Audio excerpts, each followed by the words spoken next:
యువత పోరు అని చెప్పి వైఎస్ఆర్సీపీ ప్రభుత్వము పెట్టారు. ఒక చాలా పెద్ద ఎత్తున కార్యక్రమం పెట్టుకోవాలని చూసుకున్నారు, కానీ ఒక కార్యక్రమం నిర్వహించారు. దాంట్లో భాగంగా కొంతమంది నాయకులు అనవసరంగా పిచ్చి పిచ్చి మాటలు మాట్లాడుకుంటూ, మరి మొన్న ఎవరో సిద్ధార్థరెడ్డి వచ్చి మాట్లాడాడు. పాపము స్క్రిప్ట్ రాసిన వాళ్ళు ఒక రోజు ముందు స్క్రిప్ట్ ఇచ్చినట్టున్నారు, బాగా చదువుకొని వచ్చి మాట్లాడుతున్నాడు. చాలా నెలల నుంచి పాపం ఆయనకు యూట్యూబ్లలో, ఫేస్బుక్లలో, సోషల్ మీడియాలలో షేర్స్, లైకులు రాక మళ్ళీ ఇప్పుడు వచ్చి నోటికి వచ్చిన మాటలు సీఎం గారిని, పవన్ కళ్యాణ్ గారిని, లోకేష్ అన్నను అందరినీ మాట్లాడడం అనేది నేను ఖండిస్తున్నాను. ఆ రోజు అన్నాడు కార్యకర్తల గురించి మాట్లాడుతున్నాడు. 9 నెలలుగా మరి కార్యకర్తలు నమ్ముకున్న కార్యకర్తలు చాలామంది ఉండొచ్చు అతనికి. మరి 9 నెలలుగా కార్యకర్తలని గాలికి వదిలేసినాడు. మరి కార్యకర్తల గురించి మాట్లాడే అర్హత ఇట్లాంటి రౌడీ నాయకులకు ఉందా అని నేను ప్రశ్నిస్తున్నాను. ఆనాడు ఏమన్నారు, కార్యకర్తలను అరెస్టులు చేస్తున్నారు. అరెస్టుల గురించి పాపం ఈయన మాట్లాడుతున్నాడు. నేను నిన్నాను కార్యకర్తలతో, వాళ్ళు అధికారంలో ఉన్నా కూడా, వైసీపీ అధికారంలో ఉన్నా కూడా నేను నిన్నాను, నా కార్యకర్తల వెంట నేను పోరాడినాను. వాళ్ళపైన కేసులు పెట్టినా, వాళ్ళపైన ఎన్ని దౌర్జన్యాలు చేసినా నేను నిన్నాను. అట్లా నేనే కాదు, కార్యకర్తను కాపాడుకున్నారు అధికారంలో లేకపోయినా అంటే అది కేవలము Telugu Desam party, Janasena, BJP party ముగ్గురు కూడా కాపాడుకున్నారు తప్ప వీళ్ళు కాదు.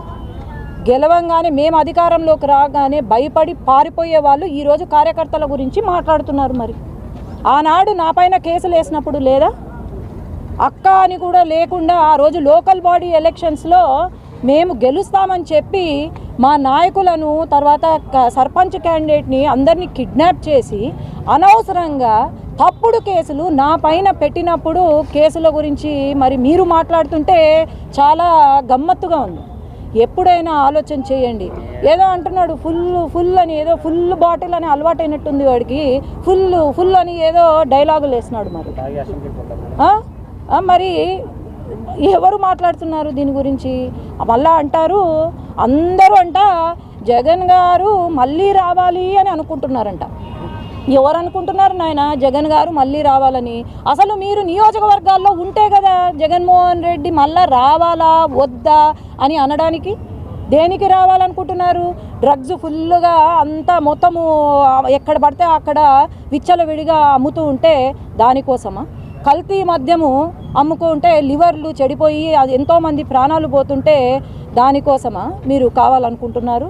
లేదంటే యువత పాపం 10th క్లాసు, ఇంటర్మీడియట్ పూర్తయిన యువతకు ఏదో ఇస్తాము, 5,000 జాబులు ఇస్తామని వాలంటీర్ జాబులు ఇచ్చి వాళ్ళ బ్రతుకు, వాళ్ళ భవిష్యత్తుని నాశనం చేసినందుక మళ్ళీ జగన్ గారు కావాలా వీళ్ళకు? లేదంటే రాజధాని కూడా ఏమీ చేయలేకపోయినారు. ఒక రాజధాని లేదు 5 సంవత్సరాల్లో. మళ్ళీ పోలవరం ప్రాజెక్టు గురించి మాట్లాడతారు. అసలు అవగాహన ఉందా? చదువుకున్న వాళ్ళు, చదువుకోని వాళ్ళు కూడా ఈరోజు ఇన్ని పెద్ద మాటలు మాట్లాడుతుంటే నిజంగా ఆశ్చర్యంగా ఉంది. ఎప్పుడైనా గుర్తుపెట్టుకోండి, పెద్దవాళ్లకు మర్యాద ఇవ్వడం నేర్చుకోవాలి. అంతేగాని మర్యాద లేకుండా ఒక సీఎంని, డిప్యూటీ సీఎంని, ఎడ్యుకేషన్ మినిస్టర్ని మాట్లాడితే మాత్రము నేను ఊరుకునేది లేదు. మీరు ఏమన్నా అనుకోండి, మాకు చేసిన అన్యాయం గురించి మర్చిపోయినట్టున్నాడు మహానుభావుడు. మళ్ళీ ఏందో కొండను బద్దలు కొట్టి ఎలకను పట్టినట్టు అంట. మీరు చేసిన అవినీతి కొండలేమి బద్దలు కొట్టాల్సిన అవసరం లేదు. మీలాంటి ఎలకలను పట్టాలంటే కొండలు అవసరం లేదు నాయన. మా లాంటి సీఎం గారు ఉంటే అన్యాయం ఎక్కడైతే జరిగిందో అక్కడ వాళ్ళను ఖచ్చితంగా శిక్షిస్తారు. వాళ్ళకి ఇంకోసారి జరగకుండా మేము వెంట ఉంటామని నేను ఈరోజు తెలియజేస్తున్నాను. అరెస్ట్ భయంతోనే బయటికి రాలేకపోతున్నారా? మీరు ఆడనే అడగాలి. నేను అదే అంటున్నాను, స్క్రిప్ట్ బాగా చదువుతాడు.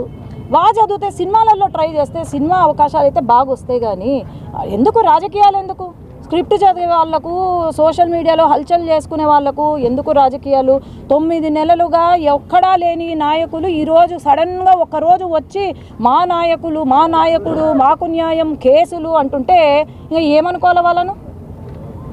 ఆలోచన చేయండి. ఆడుదాం ఆంధ్రకి 119 కోట్లు బడ్జెట్ కేటాయిస్తే టీడీపీ నాయకులు 300 కోట్లు 400 కోట్లు అవినీతి జరిగిందనేసి ఆరోపణలు చేస్తున్నారు. సిబిఐ ఎంక్వైరీ వేయండి అనేసి సిద్ధార్థ రెడ్డి కోరుతున్నారు. మీరేమంటారు? కాదన్నా, అవినీతి జరిగిందంటే ఖచ్చితంగా అది 1 కోటి రూపాయలు కావచ్చు, 10 కోట్లు కావచ్చు, 100 కోట్లు కావచ్చు, అవినీతే. అది ఖచ్చితంగా బయటికి వస్తుంది. ఆడేదో స్క్రిప్ట్ రాసుకొని 300 కోట్లు 200 కోట్లు అని మాట్లాడితే కాదు. అదే అంటున్నా, ఏదో పెద్ద కొండను తవ్వి ఎలకను పట్టినట్టు అని ఏదో డైలాగ్ కొట్టినాడు కదా, ఆ ఎలకను కొండను తవ్వాల్సిన అవసరము లేదు. ఖచ్చితంగా ఎక్కడ ఏం జరిగిందో అవినీతి జరిగితే మాత్రము జరిగింది అని అంటున్నారు. ఖచ్చితంగా వాళ్ళకి శిక్ష అయితే ఉంటుంది. అంటే మీ నాయకులంతా అసెంబ్లీకి తాగి మాట్లాడుతున్నారని చెప్తున్నారు. ఎవరు తాగి అసలు అసెంబ్లీకి వీణ కనీసము నియోజకవర్గంలోకి రావట్లేదు. మరి అసెంబ్లీలో తాగుతున్నారు అని మాట్లాడతాడు. ఎవరు తాగుతున్నారు? వాళ్ళు గుట్కా ఆడ క్యాసినోలు నడిపినప్పుడు లేదా డ్రగ్స్ విపరీతంగా 5 సంవత్సరాల క్రితం విపరీతంగా స్కూల్ పిల్లలు కూడా డ్రగ్స్ తీసుకుంటూ ఉన్న ఇవి చూసాం మనము. అట్లాంటప్పుడు మరి తాగి అసెంబ్లీకి వెళ్తున్నారు అని అంటాడు. ఎట్లా అంటాడు తాగి అసెంబ్లీకి వెళ్తాడు అని? నేను చూపిస్తా ఎవరు తాగుతున్నారు, ఎక్కడ తాగుతున్నారు. మీ విజయవాడ కేంద్రము, విశాఖపట్నం కేంద్రము, లేదంటే హైదరాబాద్ కేంద్రాల్లో ఏమున్నాయి, అన్ని ఏమి కార్యక్రమాలు జరుగుతున్నాయి కూడా నేను చూపిస్తాను. సూపర్ 6 అమలు చేయలేకనే డైవర్షన్ పాలిటిక్స్ చేస్తున్నారు టీడీపీ అనేది మీ తమ్ముడి ఆరోపణ. ఏం డైవర్షన్ పాలిటిక్స్ అన్న నాకు అర్థం కావట్లేదు. అన్యాయం జరిగింది, ఇట్లా చేస్తున్నారు, దోచుకున్నారు అంటే వాళ్ళను ఐడెంటిఫై చేసి శిక్షించడము డైవర్షనా? ఈరోజు మళ్ళీ వీళ్ళు ఇదే మొదలు పెడతారు. ఇన్ని రోజులు మొదలు పెట్టినారు, ఇదే మొదలు పెడుతున్నారు. ఎవరు ఇక్కడ అల్టిమేట్గా సఫర్ అయ్యేది ఎవరు? మన మనుషులే కదా, ఇక్కడ ప్రజలే కదా సఫర్ అయ్యేది. మరి డైవర్షన్ పాలిటిక్స్ చేయాల్సిన అవసరం మాకు లేదు. సూపర్ 6 అమలు చేస్తున్నాము, 1 అమలు చేస్తున్నాము. వాళ్ళు చేసిన అప్పులు అంతా ఇంత కాదు. వెంటనే మనకు సూపర్ 6 అమలు కావడానికి మెజిషియన్స్ కాదు వెంటనే. కానీ అయినా కూడా ఇన్ని కష్టాలు వచ్చినా కూడా సీఎం గారు మనం సూపర్ 6 అమలు చేయాలని చెప్పి ముందుకు తీసుకెళ్తున్నారు అంటే దాన్ని అప్రిషియేట్ చేయాలి. కానీ నోటికి వచ్చింది ఎవరో డైలాగులు రాస్తే మాట్లాడడం కాదు. ఈరోజు ఒక కార్యకర్తకు అండగా ఉన్నారా చెప్పమను. అండగా ఉండుంటే మరి ఎందుకు లేరు? నియోజకవర్గాల్లో ఎందుకు లేరు? వీళ్ళు మాట్లాడుతున్నారా తాగుబోతుల గురించి, లేకపోతే తాగడము డ్రగ్స్ గురించి వీళ్ళు మాట్లాడితే ఏందన్నా? మరి సాధింపు చర్యలు చేపడుతున్నారు.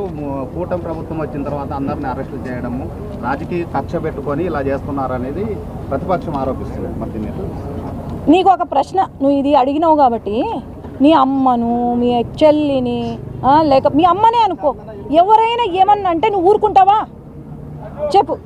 ఒకటే ప్రశ్న. తల్లికి పుట్టిన వ్యక్తిగతం కాదు, ఇది వ్యక్తిగతం కాదు ఇక్కడ. ఇది వ్యక్తిగతం కాదు. వాళ్ళు చేసినవి వాళ్ళు ఇప్పుడు బయటికి వస్తున్నాయి, ఒకటిగా బయటికి వస్తున్నాయి. కానీ వ్యక్తిగతం అని నేను చెప్పట్లేదు. ఈరోజు నా పైన కేసులు పెట్టినారు, నా తల్లి గురించి మాట్లాడినారు ఎన్నికల టైంలో. నా ఏమీ తెలియని వ్యక్తి, పాపం బయటికి కూడా అడుగు పెట్టని వ్యక్తి గురించి ఈరోజు ఆనాడు మాట్లాడినారు. నేను మర్చిపోతానా? ఎవడైనా మర్చిపోతాడా? తల్లి గురించి, చెల్లి గురించి, భార్య గురించి మాట్లాడితే మర్చిపోతారా? ఆయన అక్కడ జగన్మోహన్ రెడ్డి అనను, జగన్ గారు అక్కడ ఆయన తల్లి లేకపోతే చెల్లిని అంటున్నాడు. ఈడ కూడా అదే. ఆయన ఎట్లున్నారో ఇక్కడ నాయకులు కూడా అదే చేస్తున్నారు. విలువలు లేవు, మహిళల పైన విలువ, అసలు రెస్పెక్ట్ లేదు వీళ్ళకు. ఇది వ్యక్తిగతం కాదు. వాళ్ళు చేసిన పాపాలు వాళ్ళే, ఏమైతే వాళ్ళు చేశారో అది బయటికి వస్తుంది. స్కామ్స్ ద్వారా బయటకు వస్తున్నాయి. అట్లాంటి వాళ్ళు నేను ఎందుకు చెప్తున్నానంటే, మహిళల పైన గౌరవం లేని వాళ్ళు ఖచ్చితంగా ఇట్లాంటి పనులు చేస్తారు. అర్థమైందా? ఇట్లాంటి పనులు చేస్తారు కాబట్టే వాళ్ళు బయటికి పడుతున్నారు. అర్థమైందా? చేస్తున్న తప్పుల మీద డిబేట్ కు సిద్ధమని మీ తమ్ముడు చెప్తున్నారు. రమ్మను, నేను సిద్ధంగా ఉన్నా. తమ్ముడు అనద్దయ్యా, నేను అదే చెప్తున్నాను. బైరెడ్డి వంశాన్ని కాపాడిందంటే ఈరోజు బైరెడ్డి శబరి, బైరెడ్డి సిద్ధార్థ కాదు. వాడికి ఎక్కడి నుంచి వచ్చిందండి బైరెడ్డి పేరు? బైరెడ్డి రాజశేఖర్ రెడ్డి ద్వారా పేరు తెచ్చుకున్నాడు. అంతేగాని బైరెడ్డి సిద్ధార్థ రెడ్డి అని అనద్దండి. ఎక్కడ కూడా బైరెడ్డి అనద్దండి. అది నా సొంత పేరు, నా ఇంటి పేరు. వాడికి ఒక పేరుంది, సిద్ధార్థ రెడ్డి అని ఒక పేరుంది. వీలైతే బైరెడ్డి సిద్ధార్థ రెడ్డో అని అనండి. అంతేగాని బైరెడ్డి అంటే అది నన్ను అన్నట్టు, నా ఫ్యామిలీని, నా కుటుంబాన్ని అన్నట్టు అవుతుంది. ఎవరండి వాళ్ళు? ఏం న్యాయం చేశారు ఈరోజు? ఏం మంచి చేస్తున్నారు చెప్పండి, ఒక్క మంచి పని చూపించండి నాకు. లేదు కదా మరి. బైరెడ్డి సిద్ధార్థ రెడ్డి అని డైరెక్ట్ పేరు ఆయనే పెట్టుకుని బ్యానర్స్ కానీ లేకపోతే ఎక్కడ రాసిన అధికారికంగా నేను అదే చెప్తున్నా, నువ్వు ఏమన్నా పెట్టుకో, ఇంటి పేరు ఏం పోదు, కానీ వాళ్ళకు కూడా ఒక పేరుంది కదా, సిద్ధార్థారెడ్డి అని పేరుంది కదా. ఎందుకు ప్రతిసారి బైరెడ్డి అని వేస్తారు? బైరెడ్డి అంటే ఇంటి పేరు. మీరు ఒక ఇంటి పేరుని వాడుతున్నారంటే అది మొత్తం ఇల్లు మా ఇంటిని అన్నట్టు, అర్థమైందా? అది పేరుంది. ఇప్పుడు ఈరోజు బైరెడ్డి అంటే ఏ బైరెడ్డి? నేనున్నాను కదా, ఒక ఎంపీగా నేనున్నా. Byreddy Shabari is MP of Nandyal. whom are you targeting if you say Byreddy in the media? అది